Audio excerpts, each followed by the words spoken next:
What's going on, everybody? Welcome back to the channel. In today's video, we're going to go back to the basics and we're going to start a project from the very beginning screen when you open up Premiere Pro. This video is for everyone who's just starting out and is brand new to Premiere Pro. Now let's get started. If you enjoyed this video, please give it a thumbs up for the YouTube algorithm. Now let's start. When you open up Premiere Pro, this is the first screen you're going to see. You're going to have a few things on here. To the left, you're going to see where it says New Project, Open Project, Home, and Learn. And then if you head over into the middle where it says Recents, once you have multiple projects opened, all of your current and most recent projects will be listed here. You can then filter them by recent, by size, and different kinds. That being said, if you do need to open a project maybe a different way, maybe there's something that's not listed here, if you come under New Projects where it says Open Project, if you click on it, it'll show you a screen like a typical Finder where you can go and search for whichever project you have. And this is what a project looks like inside of a folder just for reference. I'm going to cancel that out because I want to start from scratch. So let's head back up here to the left and you're going to click New Project. It's going to prompt you to this screen, and this is where you're going to start a new project, and also if you want to import some footage as you start your project. So let's jump up here in the first. This says project name. Let's start. You're going to title it. I'm going to title it just sample because it's just a sample project. So now you have it named. You're then going to go to project location and you're going to place where you want it, whichever folder, if you want your desktop or if you have a specific hard drive you place it in, you can locate it there. I would also suggest if you don't have an SSD hard drive, which is a faster hard drive, I would suggest buying an external SSD and storing all of your projects on there so your computer can access all the data faster inside Premiere Pro and it'll run smoother. So I'm going to come down here to the left. These are all the different places that you can have footage stored, whether you save it at the home or the desktop or in your documents folder or downloads or movies or wherever you have them placed.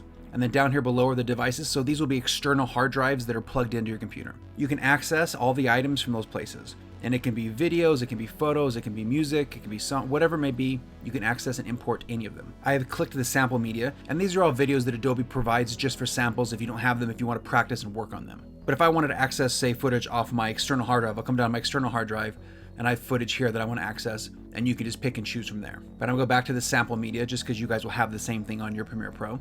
And then if you come over here to the top window, you can minimize this to make them smaller or larger, kind of browse through the footage you have. You can also make it a list view if you want to do that, and then you can organize it by size, frame rate, duration. So if you want to pick specific footage, you can organize that way. I leave it on grid view. You can also organize here as far as creation date and ascending order, that sort of thing. And then if you want to filter, if you want to do videos only, or if you want to do audio only or images only, you might have a folder that has photos, video, all of it mixed in together. You can separate them that way. Head over here.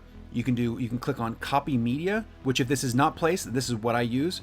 It's just showing reference to the folder you have the footage placed. You're not copying a new version and keeping that inside Premiere Pro. That's doubling up. If you have that turned off, it'll just reference the original footage you have on the location that you placed. New bin I'm going to turn off because I want to address that in later videos, and the same thing with creating a sequence. I'm going to keep both those off. Now if you come down here and click create, it'll start a new project, but I haven't chosen to import any of these videos. But say I want to import them, you can click on whichever ones you want. And then if I click create, it's going to start this new sample project and it's going to import these 3 videos that I placed inside that project so I can get started. You can also lasso them to grab them that way if you want. You can unclick whichever ones you don't want. You can do Command A for all and it collects them all, or you can undo which ones you don't want. Let's just say these highlighted videos are the ones that I want to start my new project with so I have something to go. I will just click create and it'll start a new project named sample. It'll be placed where I set it to be placed, and it's going to take these specific videos and it's going to include these specific videos highlighted in my project. Now, if you want to start a project without any footage, you can easily do that. Unclick everything, and then you can also just click create, which I'll do, and it's going to start a blank project. If you notice over here in the project window, it says project sample because that was the project we started. And if I would have included some of those videos, they'll be placed in here. And then in the next couple of videos, I'm going to go over this workspace and explain everything. Anyway, that is a very simple way to be able to start your very first project and get started on your editing journey. If you want to see more videos like this and you want to see the next video, please subscribe to the channel. That being said, have a great day. Later.